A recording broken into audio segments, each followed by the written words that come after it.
വസ്തുതാപരമായി പരിശോധിച്ച് നടപടി സ്വീകരിക്കണം. മൺമറഞ്ഞു പോയ നേതാക്കളെ കളങ്കപ്പെടുത്താൻ ക്ഷമിക്കരുത്. പഴയ പടങ്ങൾ പലതും ഉണ്ടാകും, പല സ്ഥലങ്ങളിൽ വെച്ച് പ്രസംഗിച്ചതുണ്ടാകും. ആ പ്രസംഗിച്ച കാര്യങ്ങൾ എടുത്തുകൊണ്ടുവന്ന് ചേർത്ത് കളങ്കപ്പെടുത്തരുത്.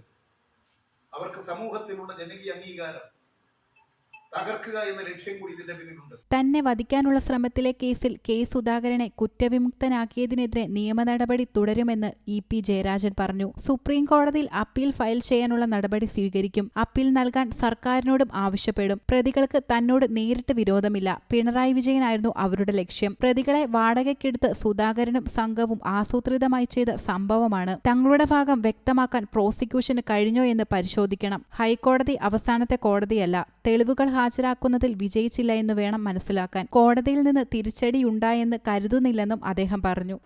എൻ്റെ ഭാഗം കോടതിയെ ബോധ്യപ്പെടുത്താൻ, തെളിവുകൾ ബോധ്യപ്പെടുത്താൻ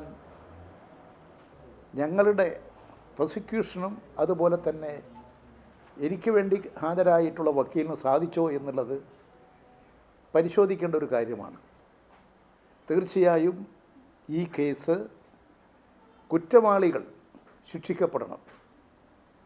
എത്ര വർഷം കഴിഞ്ഞാലും കുറ്റവാളികൾ ശിക്ഷിക്കപ്പെടണം.